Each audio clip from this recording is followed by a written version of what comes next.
Okay, let's try it.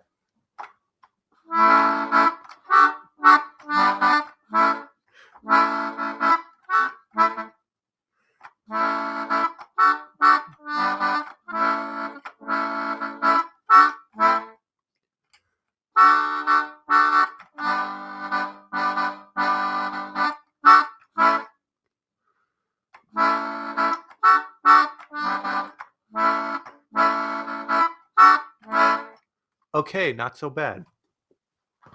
Ahem. Okay. Hello. Hello, world. It's me, Riley. I'm going to do a podcast now. This is an idea that I've had for almost 2 years. Lots of stop and start. And now I'm going to try it. And we'll see what trying does. My name's Riley Soliner. This podcast is called Clash Clown. I'm a clown. I like calling myself a clown. I used to call myself a comedian, and I would have to roll my eyes and sigh every time I called myself a comedian because of all the perceived baggage that came with calling myself something that I felt like I had to call myself. And then as soon as I started calling myself a clown, there was no baggage, there was no gravity. There was just the truth. I'm a clown. And I could say it with a smile, and I could see people register that in real time and wonder what that meant, and then we could have a conversation that I actually wanted to have. And that was a telltale sign that I like what I'm doing and that I'm gonna keep doing it. Yeah, okay, so I'm a clown. What is a clown? I think we can separate it into 2 categories. Clown as a character and clown as the actor or the performer doing the art form that is clown. I actually keep a folder called Clown Is, and this is just a collection of quotes of people, clowns and otherwise, that have defined clown in the past. Clown is the oldest craft in the world. That's a quote from Bill Irwin. Clown is a poet who is also an orangutan. That's John Towson. Jeff Raz says clown is both a workhorse and a hummingbird. Wolfgang M. Zucker says a clown is a grotesquely comical appearing in the folklore, customs, plays, and artistic expressions of all civilizations and all ages. Sometimes when I teach clown, I'll ask, what is a clown or what is clowning? What is clown? And just popcorn answers out at me. What is clown? It's red nose. It's physical comedy. It's absurd. It's uh, childish. It's playful. It's curious. Clown is rainbow wig and big shoes and small car and circus and street performing and dance and being silly and goofy. But it's also takes many forms as elevated theater that may not be comical, sadness or pathos underneath a surface of superficial happiness. I'm looking at other quotes now. Clown is a search for what is human. Lead the long. Henry Miller says a clown is a poet in action. He is the story which he enacts. The clown teaches us to laugh at ourselves. Basically, I get all these answers popcorned at me. And then I say something like, okay, yeah, you're all correct. Because this, as an art form, as a performance style, clown has been around for so long, for so many centuries, in every part of the world, that there was at one point a very strict or specific definition of clown at one point in the world.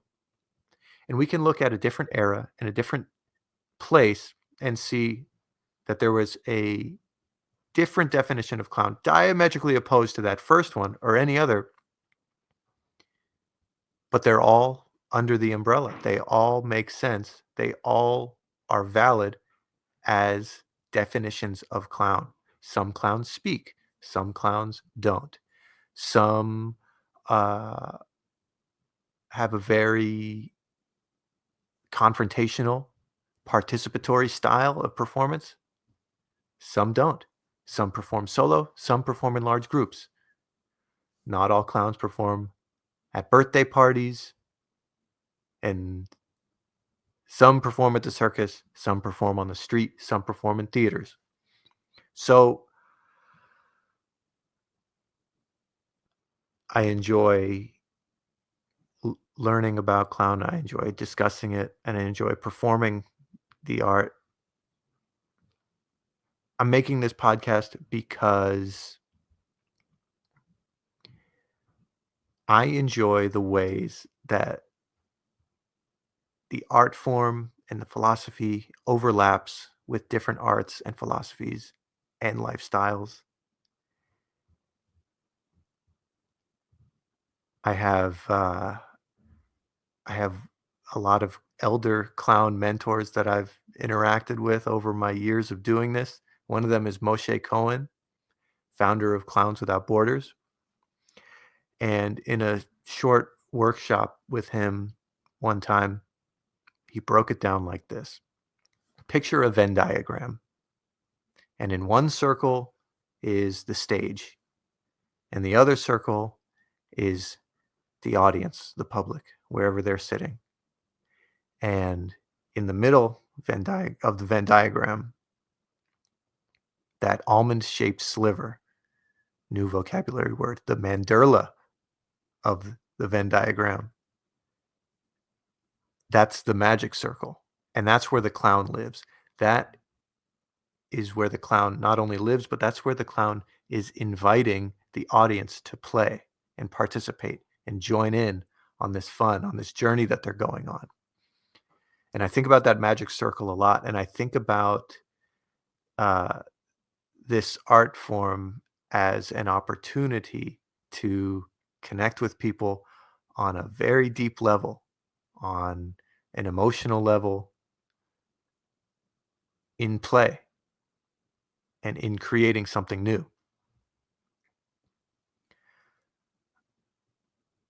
I have a weird origin story, how I came to understand clown, and then how I came back around to performing it after many years of shying away from that, protecting that side of myself because I didn't want to be known for that. I didn't want to let people know that that was something important to me.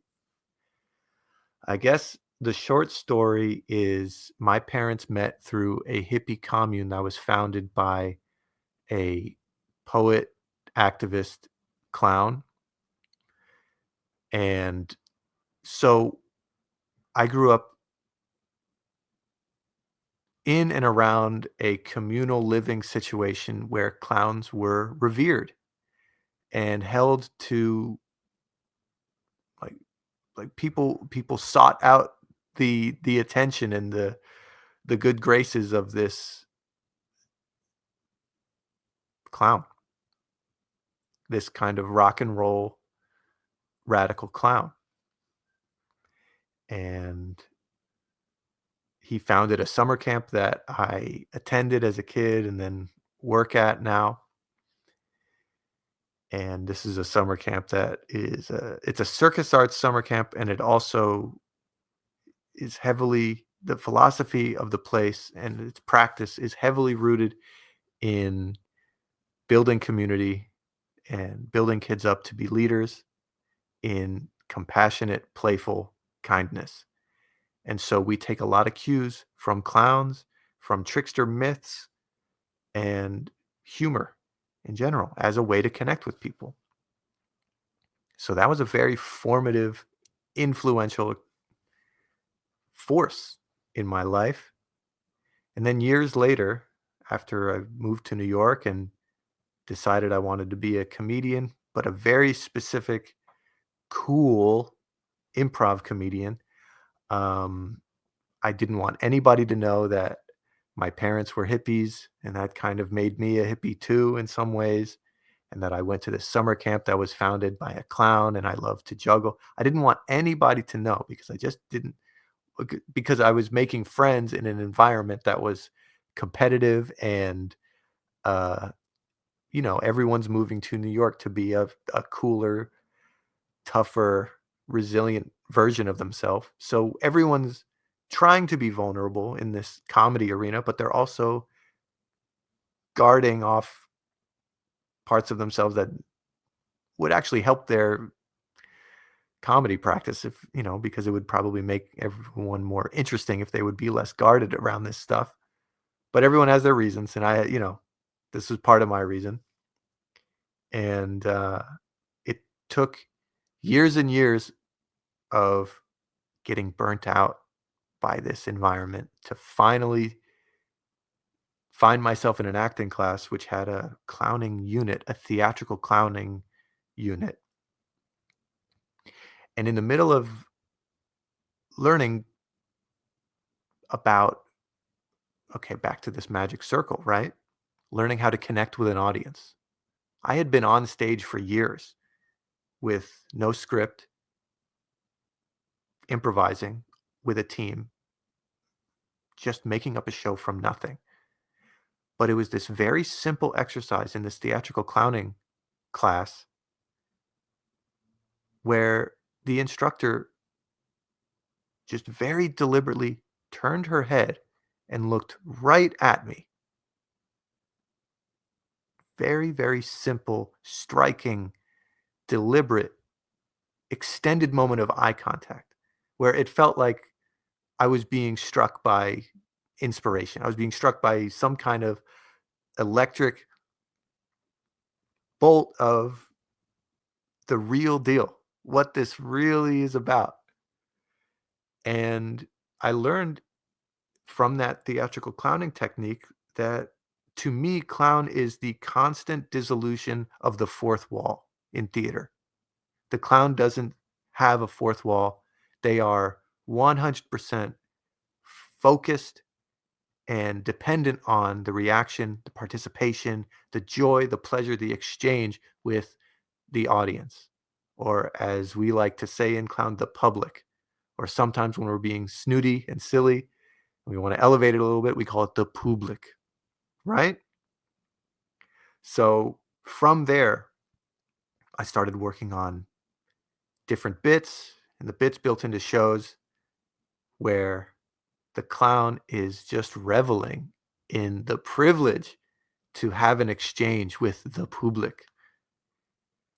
And a lot of people who this happened to me when I came to improv, and this also happened to me when I came back around to clown. It starts feeling like this could fit into my whole life. There's a philosophy here. There's an adventurousness. There's a heart opening, body loosening, spirit awakening quality to clown that is enticing, that is intoxicating, that I don't want to turn away from. I've already spent all this time building up my resilience to failure in the form of improv and coming up with ideas and playing games. And now here are the tools to make it even less lonely than like team-based improv on a stage. I can make an entire audience my scene partners.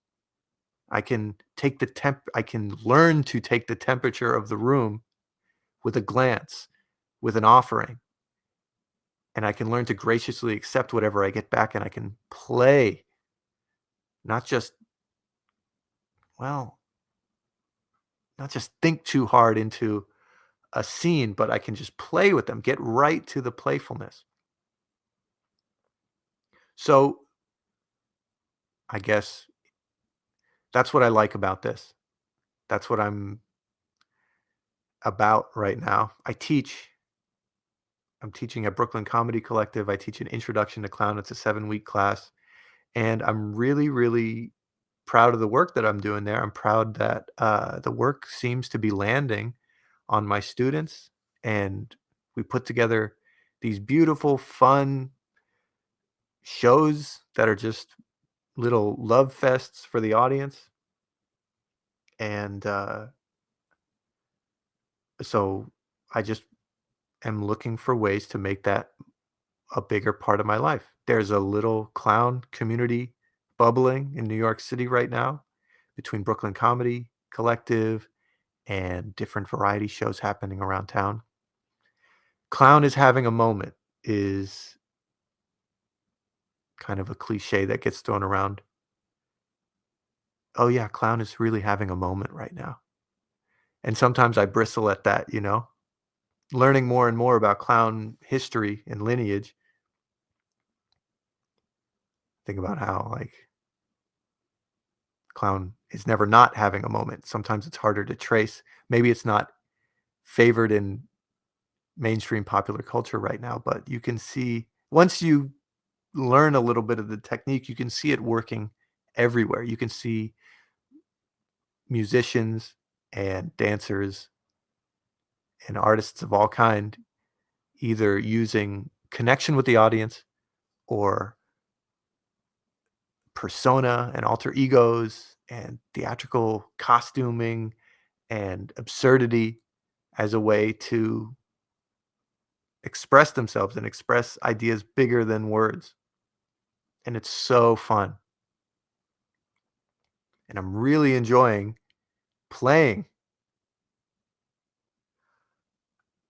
But we live in a society, that's another clown quote. We live in a society where it's not always easy to remember to play or to have fun or to be absurd. And that's, I feel like when I had this idea for this podcast, that is largely what this is about. And it's going to be difficult for me to try to find a way to make this fun or keep this fun. But that's the challenge. And if I fail, okay, well, that's a big part of clown too. The flopping. The only failure is the failure to acknowledge the failure. So let's get into it. I'm going to look over my notes here. Okay. This podcast is called Clash Clown. Clash, noun, a violent confrontation, an inconvenient coincidence of timing of events or activities, an incompatibility leading to disagreement, a mismatch of colors, or a loud jarring sound made by metal objects being struck together. Clash, overlap, collision, magic circle. I see clowns not only as comic entertainers in a circus or on the street or in a theater with costumes and exaggerated makeup and red noses. They are silly, comical, playful, foolish, incompetent, and in their foolishness, in their playfulness, they are truth tellers. Back to my origin story for a sec. These clowns that made a real impact on me before I got into the theatrical clown technique and making shows and doing bits, I knew clowns as very funny people who said confrontational, real things. It was a clown that taught me the definition of namaste in a ceremony, picking crystals out of a labyrinth, which is a pretty mystical experience. It was a clown who first ever told me that America might not be around in 50 years. And that was a conversation that happened 25 years ago. And it felt kind of absurd then, but he was an elder and I had to listen and okay, go on. But yeah, he was kind of right on the money there. So Oh, you know what? And here's a third one from my theatrical clown teacher. In that first workshop, kind of the first moment that we were on stage wearing our noses, trying to get a reaction out of an audience, a positive reaction, I should say. Um, I was going to my confrontational, uh, what's the word I want to use? I kind of want to use the word trickster, but it wasn't trick. It was undisciplined and it was aggressive. It was rude. I was trying to be a little stinker. There's the word. I was being a stinker, right? And I was trying to make myself burp, and I was miming like pushing glasses up my nose to like get the attention of a glasses wearing audience member. And I was just, kind of being flippant and not really being respectful in any way as I was trying to somehow make them laugh, being a stinker. And my teacher stopped me and she said, "Riley, I could see that you're trying really hard to be subversive. And I just want to invite you to the idea that maybe the joy is subversive enough." And that was a big, just swing the doors open on my mind moment that I really needed. I really needed to come back to that idea. The joy is subversive enough because we can see the rest of the world and we can see the forces governing this world. We can see the way the wind is blowing, and we can see that the way to move through the world safely without getting any kind of attention on you is mostly to stay in line and not call attention to these violent forces or these very restrictive forces, these regressive forces. And the terror and the sorrow and the grief that comes from observing all those forces and their consequences is very real and valid. And there is something subversive and there is something very valid to responding to those forces with that kind of energy. However, I'm trying to invite myself and you to the concept that remaining joyful and meeting these repressive forces with some kind of joy and absurdity and human connection is the sustainable subversive force. It's alarming how mainstream culture is bending in these fascistic ways, right? And it's these qualities that you can find by looking to clowns and the art form of clowning: joy, human connection, participation, where you can find something subversive.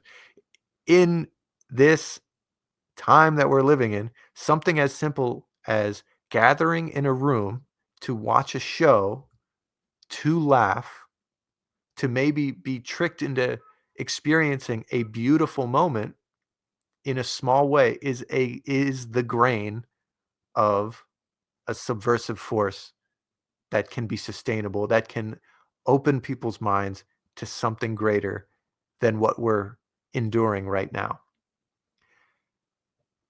So the idea behind this podcast is to see where, to learn where, to discuss where clowns have historically clashed with these forces, how people have come together through joy, absurdity, satire to create something that opens people's minds to something different than the monotony and just the crushing gravity that we are enduring. I'd like to focus on, I'd like to try, once again, I'm going to try to focus on a message of humor and hope and resistance where I've seen it, where I am seeing it, how I've been affected by it, and speaking to other people, my friends and artists who have come together in those ways. I'm inspired about clowning and humor as a countercultural force of subversion. I've seen it up close in my limited experience, and I feel like there's enough breadcrumbs from what I've seen. I've collected a lot of little clues here, and I want to share them with you. I want to see if I get any kind of response. That's kind of the challenge of doing this as a podcast, right? In clown, I step out on stage, I look right at the public with whatever I'm feeling in the moment. And the character choice of this moment where we're here for each other. I'm here for you, but you are also this show wouldn't happen without you, right? And then I make an offering. Could be something small as a wave or a look or a hello. Encouraging the public to respond to this, to get on board with this, to be a part of this, and rewarding them for participating. If you're familiar with my previous show, Googie Morning, I talked about, we had these Mr. Rude art toilet kind of work in progress arts and crafts open mics where it just so much came from the exchange of sharing each other's art and discussing it. And we all kind of left feeling a little bit, I know that I left feeling built up and inspired and encouraged to make more just because sharing it, seeing it through the eyes of somebody else in real time made it and me bigger than what it was. Filled up. So I'm probably going to set up an email address. You can email me your questions, your concerns, your comments, your contributions, and we could talk more about whatever has struck your imagination so far. How am I going to do this? I have a quote here from Viktor Vladimirov, director of the Moscow State College of Circus and Variety Arts. He said, in order to have any movement forward in clowning, you have to have a philosophy of clowning. In order to have a philosophy of clowning, you have to have a history of clowning. So we have there, I see like a 3-section pyramid. The base is history, the middle is philosophy, and then the top is movement forward.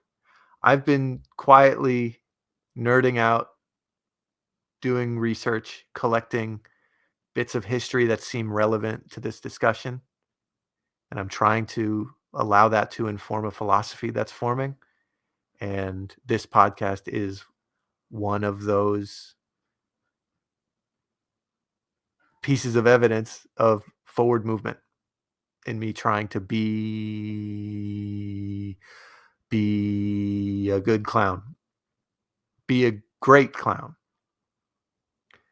because I'm not alone. I notice that a lot of people who are gravitating towards this work really feel like there's something bigger here than just getting together and playing. There's something bigger than just painting our faces and being absurd and going home. We're starting to feel really close to something profound. Maybe we're wrong. I don't know. But we're trying something here. I don't know how much longer I'm going to go. The idea was to record live. I prepared very little notes. How about a little bit of clown vocabulary? We already discussed the public. We already discussed the flop, the failure, being graceful in the face of this failure, trying again, among failure? Failing so hard that we fall backwards into some kind of success that wasn't planned?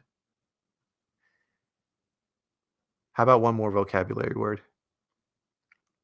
Complicité. A lot of this theatrical clowning technique that I learn and borrow from is kind of an Americanized, bastardized version of French theatrical clowning technique. So we use the word complicité.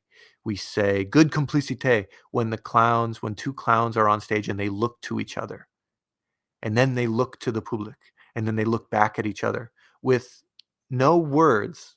It can be so difficult to get people on the same page. It can be even harder with words. I mean, I remember years and years of performing and watching and coaching improv. It's the bread and butter of this work at kind of a beginner intermediate level is encouraging people to look up from the floor and look to their scene partner and look to the imaginary setting around them. Look to the steering wheel of the car that you're pretending to drive. Look to the cabinet that you're opening. Just look around this room and make a decision. But everyone is looking at the floor so often because they're trying to think of the next thing to say. They're trying to generate an idea while listening to someone else's idea, while also building off ideas from previous scenes to build a full show in front of an audience. And it's stressful, it's complicated, and if you're not comfortable on stage, it often results in people just looking at their shoes and mumbling.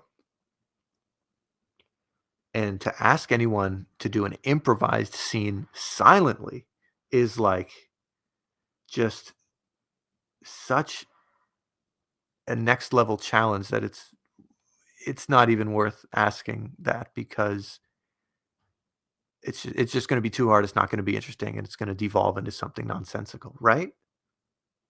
So then, how can it be that? Oh shit! Did I stop recording? I don't know. We're live, pal. How can it be that in these clown classes we're having these, not only these very funny comedic moments, but these potent, sweet, theatrical moments with no words and no script? And the main ingredient here, the secret sauce, is complicité. It's just the practice of consistently making an effort to look deeply at your scene partner, or look deeply at the audience, at the public, to look at one person at a time, to take your time, to not move so fast that you gloss over this moment with a racing mind, but to be a little bit relaxed, to inhabit the mind of a character that's a little slow, a little curious in an unsocialized way. Okay? I think about that a lot, and then I find myself bringing it into this holistic societal clash clown idea. Just this idea of looking to each other, looking for each other, keeping your eyes open and not being so navel gazy with your idea or with doing it right that you forget to share, that you forget to share it with your team, your close ones, or the public in general, the public, right? And even there, the public, we can think about bringing yourself, your excitement, your little idea, your little talent to the public. The the clown, they get on stage, they love an entrance, and they love greeting the public. They love being out in the world. I said it at the beginning of the show. Hello world, it's me. And that's a good of a place as any to start thinking about how to perform as a clown, is just getting comfortable saying out loud, "Hello world, it's me." and just seeing the response that you get, if any, and graciously, curiously, with humor, accepting the response that you get, even if it's a scoff, even if it's, "Oh, no, I don't like clowns," going, "Yeah, yeah, yeah, that's okay. Oh, you don't like clowns? Oh, well, I can't act like that doesn't hurt a little bit, but maybe I'll be different." There's some optimism there. There's joy even in, as a realist, accepting, "Yep, yeah, I am a clown. And yeah, not everyone likes a clown, but you know what? I like what I'm doing, and I'm gonna do it for the public." And you seek out complicité, you seek out that connection, you seek out that that teamwork, you seek out that solidarity, right? I wanna make no bones about this. I am not a well-versed or educated or particularly intelligent radical thinker. I'm I've been sitting here watching horrors of the world like everyone else, you know, radicalized by, events in 2020. I tried starting a book club. I tried making it fun. I tried making it thoughtful. So I read. You see, here I am sounding stupid, just trying to defend what I already know that I don't know. Yeah, I read, but I have found that by approaching things that are scary, approaching things that are intimidating, approaching things that are complicated through the lens of this playful, curious, wanting to connect archetype of clown and clowning technique, that I'm able to take the pressure that is normally weighing down and crushing me, and I can put some of it behind me, and it propels me forward. So that's kind of my thesis for Clash Clown. Some phrase that I've been toying with is radical, practical, tactical. Getting to the root of some whatever I'm going to end up talking about, political or not, practical ways to apply what I'm learning as a clown to real world philosophy and situations. Tactical. Um, I guess practical and tactical are a little too similar. And it needs work. I know I had a specific idea behind radical, practical, and tactical, but that was like a year and a half ago. And I've been sitting on this idea, and I prepared with no notes today. So that's where I'm at. Radical, practical, tactical clown. That's what I'd like to be.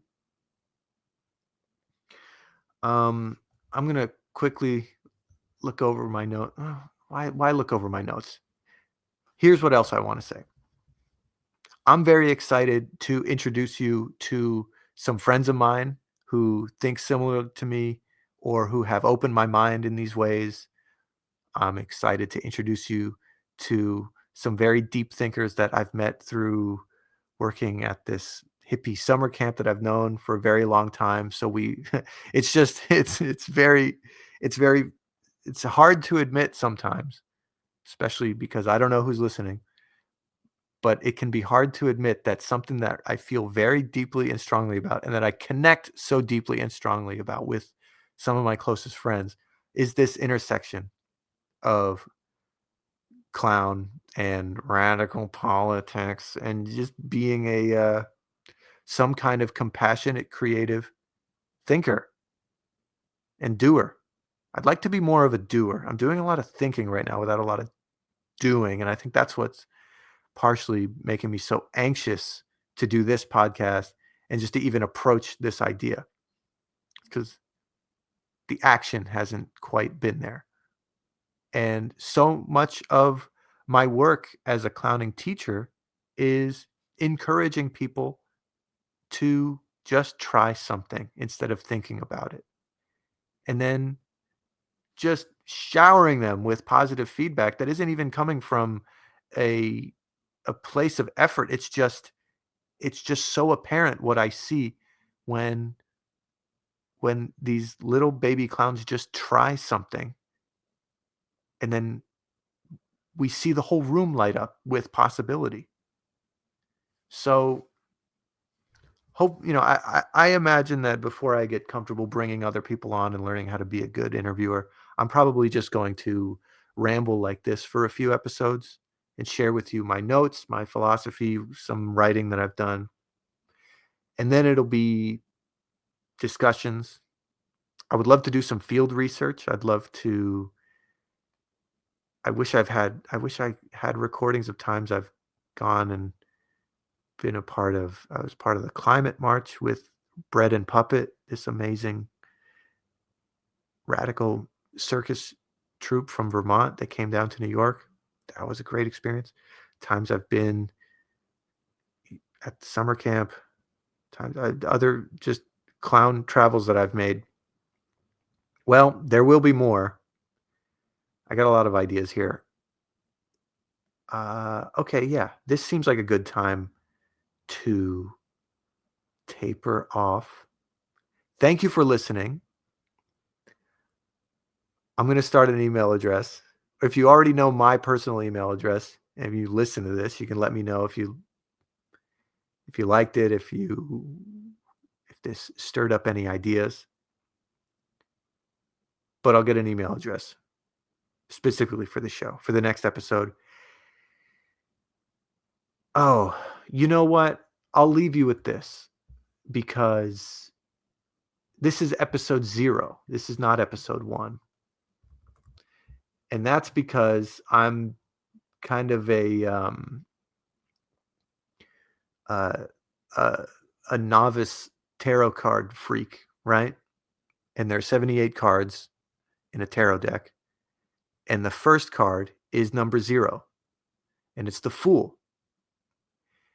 And the Fool signifies the start of a journey. It starts with looking at something with fresh eyes, maybe a little naive. I get a lot of inspiration from this book I found called Finding the Fool by Meg Jones Wall.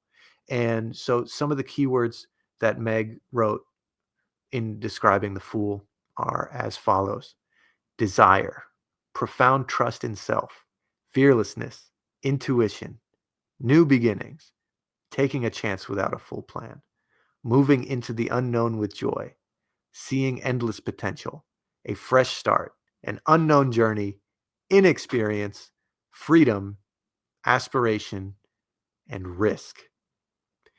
These are virtues of the Fool. And I see that as a very clear overlap with the virtues of a clown. Seeing an experience as a virtue, that takes some practice, that takes some reconditioning, that takes some practice. How do you practice an experience? How do you throw yourself into a new situation optimistically? Good question.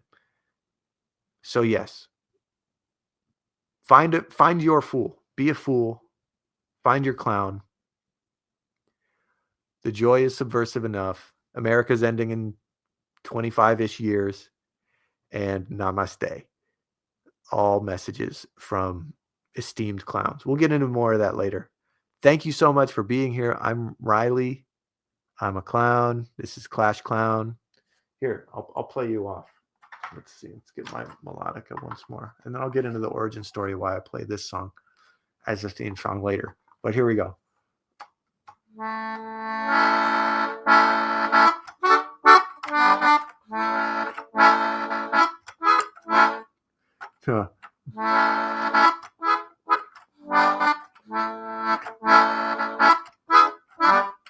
Oh, God.